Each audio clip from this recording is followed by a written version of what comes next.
उनके पीछे था और फिर से उन दोनों पर हमला करने के लिए आगे बढ़ रहा था। अब उसी वक्त एलन रेस्क्यू गन में एक फ्लैशलाइट रखता है और उससे सीधा निशान सी सर्पेंट की आंख पर लगाता है, जिससे घायल होकर वो सांप वापस पानी में चला जाता है। उस दौरान एलिजाबेथ और सिगर्ट भी किनारे तक पहुंच गए थे। अब वो सब लेक की दूसरी तरफ आ चुके थे और वहां से आगे बढ़ने लगते। वो जितना हो सके उतना जल्दी यहाँ से निकलना चाहते थे, लेकिन अब भी खतरा नहीं टला था क्योंकि वो सांप अब भी उनके पीछे आ रहा था। यानी कि यह सांप सिर्फ पानी में ही नहीं बल्कि जमीन पर भी रह सकता था। वही एलन के पास बॉक्स में रखा हुआ बेबी सांप भी शोर कर रहा था और शायद इसी वजह से ही सी सर्पेंट उनके पीछे पड़ा था। अब वो सब उस खतरनाक सांप से बचते हुए उसी रशियन बंकर में चले जाते जिसे उन्होंने पहले देखा हुआ था।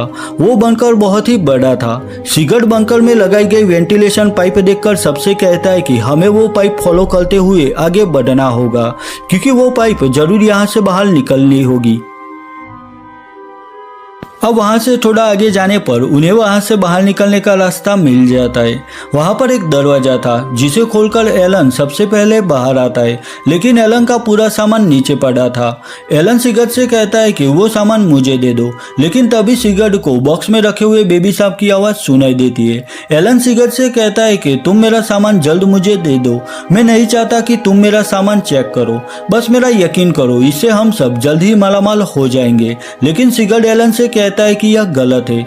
एलन भी सिगर्ट से कहता है कि हम पिछले 6 सालों से पागलों की तरह मेहनत कर रहे हैं, फिर भी हमें कुछ नहीं मिला और इससे हमारी सारी प्रॉब्लम खत्म हो जाएगी, तो इस पर सिर्फ हमारा हक है। अब दोनों के बीच बहस चल रही थी, तभी वो सांप वहां आकर एलन पर हमला करता है। वहां पर एलन की चीखें ही सुनाई दे रही थी, यानी कि सांप ने एलन को मार डाला था। वही वो सांप सिगर्ट पर भी हमला करने की कोशिश करता है।